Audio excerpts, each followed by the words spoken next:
A lot of people dreaming about homesteading, but if you never grew any vegetables, any plants, you have no idea what is your dream about, and you probably want to have your own cattle, chickens, and so far. But let me tell you, I grew up growing our own food.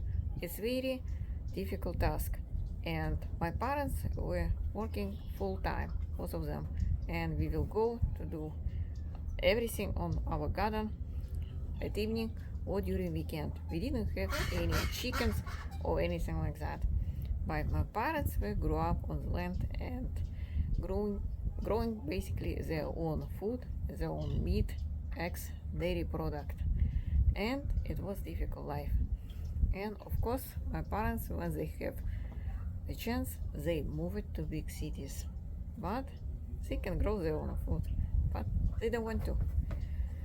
So the most difficult part actually, uh, animals, they need your attendance every single day. You cannot leave them, but if you have garden, if you automated your irrigation, you can leave your garden. I leave my garden for 2 weeks and nothing dies actually. The only thing is, yeah, it will grow, but I don't care. It doesn't impact really. And my crop, unfortunately, cannot wait me for 2 weeks. You need to harvest them. But 1 week without losing your crop is quite achievable. So I would recommend before even, yes, you can still have that dream with having your own food and be self-sufficient. But start with gardening. Even if you have small place, even if you have just apartment complex. Yes, I have seen people grow them in a patio. You need to check if your HVA actually allows that. But you can start with vertical gardening, or even if there is such a strict restriction, you can still grow something inside your house. And this is what I was doing very many years actually, because I didn't have land and I had only apartment and I have only window seating, nothing else. And what interesting, back then it was not really south facing window, it was north window. Even on north window you can still grow something, because you need to develop skills for growing plants.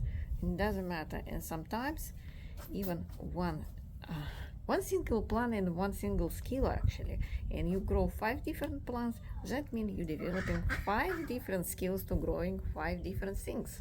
You need to learn what each plant will need in order to grow or even produce some fruits, because it's completely different story when you grow some greens or you grow plants to consume berries or nuts or whatever, basically crop. It's 2 different requirements for such plants in order to give you a crop or give you just a greens.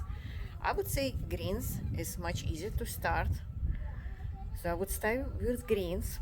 And by the way, if you want to start with greens and you don't want to do any kind of research what kind of greens will be, I already did all that. I already have that knowledge. Just go and grab my guide and you all set.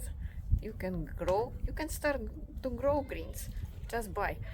Or another case, if you completely new to these things, I would just go to any big box store and buy already started plants. It's much easier. Just start with growing greens. But if, for example, you already have home and you have backyard, I would say go and plant fruit trees. Actually, I have a file which actually with all these fruit trees and what kind of care they need. And it can be completely different story. For your specific environment, you have to buy specific plant. And actually that knowledge is not really very available. For example, for Florida, we need to buy fruit trees specifically grafted on Florida rootstock, because regular rootstock will not work for us. Your plants eventually will die. I have such plants actually. I don't care if they die. That's okay. If I still want peach and nectarines, I will try to find something which was grafted on Florida rootstock. There are some plants which actually really you can buy in any nursery, but they won't survive in our climate. And most people have no idea about that. For example, I have right now a huge project from one of my clients, because if she will go and buy mulberry and fig trees, which is easy to grow in our climate, eventually they will die, because we all have nematode in our soil. It's very common. So I went on the research and found rootstock which I'm gonna graft for her, and I will get for myself too, because they are on their own roots actually, they are not grafted. And eventually I expect all my figs and mulberry to die, or they will not die, or they won't produce. They still fine. They are in the ground 6 months, but they're already infected. That's unfortunate. For now, start with greens. Go and grab my guide. Buy seeds, because most likely you won't be able to find these specific greens in any nursery, because they are very specific. But you can get wrong with them. You will succeed.